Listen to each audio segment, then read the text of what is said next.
The steam from my coffee rose in lazy curls. I didn't touch it.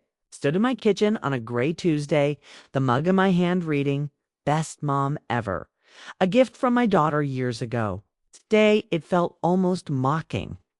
My name is Evelyn Hart. I'm 64. 3 weeks ago, I lost my husband. Already, my children believe my life is theirs to rearrange.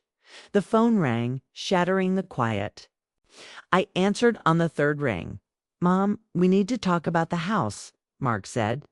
No greeting, no softness, just business.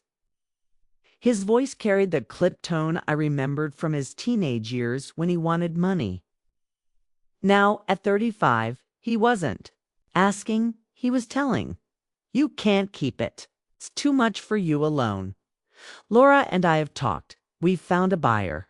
You should move in with one of us." I pressed the mug onto the counter. My hand trembled. A buyer. The funeral flowers hadn't even wilted. I said flatly, "There's no mortgage.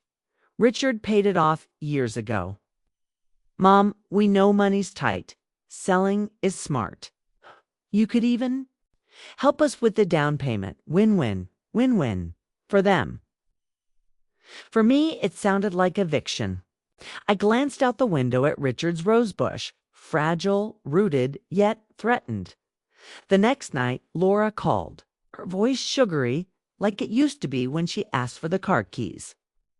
"Mom, you'd be so much happier living with us. The basement is finished. You'd have your own entrance, your own bathroom. Chloe can't wait to have Grandma close again." The word basement lodged in my throat.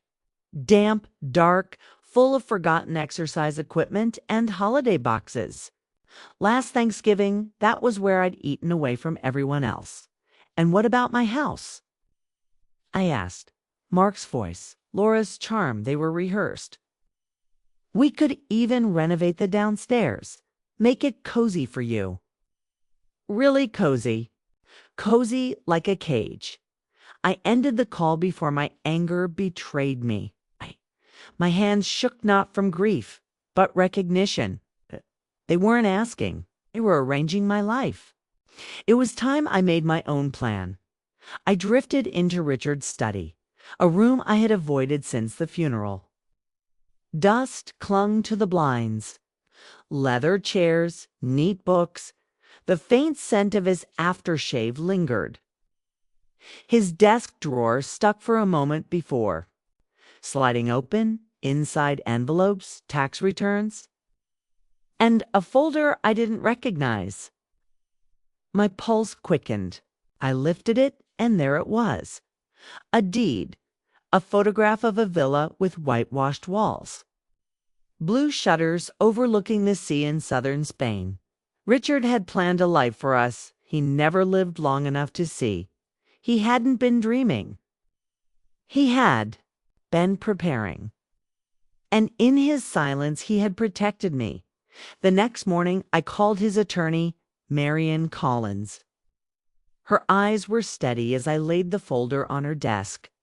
"My children think they can sell my house, can they?" "No," Marion said, firmly. "Everything house, investments, the Villa E's in your name. They have no claim beyond life insurance. Sole owner." She slid an envelope toward me. A letter. Richard's handwriting. "I know our children. They will try to convince you you're not strong enough. Don't believe them. You've carried this family for decades. Now it's time to live for yourself. The villa is yours, a promise of freedom." Tears blurred the ink. Richard had left me more than memories. He had left me choices. When Laura called again, her voice bright, I sat in my car outside Marion's. "Office, Mom, the basement. We could make it nice. Really cozy. Money from the house sale." I cut her off. "When was the last time you called just to ask how I was?" There was a pause. Then a stammered accounting of Chloe's tuition, $28,000 a year, $12,000 I had been quietly sending. My children had painted me as fragile to keep me out of the picture. That ends today. The following morning, movers arrived. Calm/steady. Packed marks, trophies, Laura's piano books memories.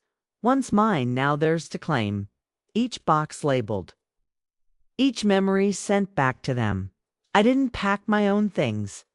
I stepped into the red dress Richard loved. It's the one that made me feel young. Ready. Mark arrived, manila folder clutched like a weapon. Mom, what's going on? Memories matter, I said evenly. His jaw tightened. This house is mine.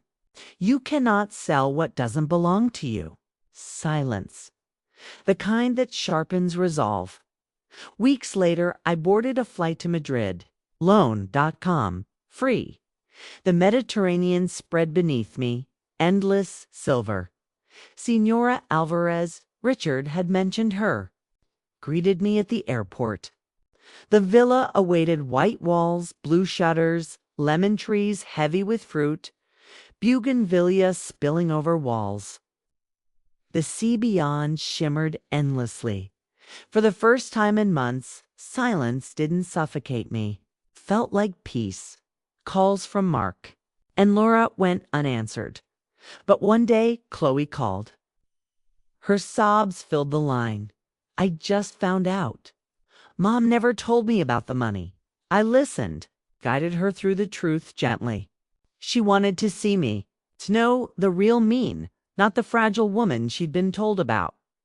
3 weeks later, she arrived at Malaga.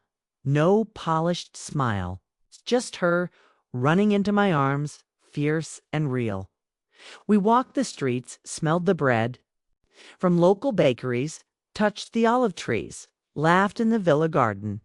She wanted to stay, to know me, to share life. For the first time since Richard's death, I wasn't merely surviving. I was thriving. Family wasn't about control or obligation. It was about truth, love, choice. I lifted a glass toward the horizon. You were right, Richard. It's time to live for myself. The villa glowed softly, and for the first time, it wasn't a house. It was home.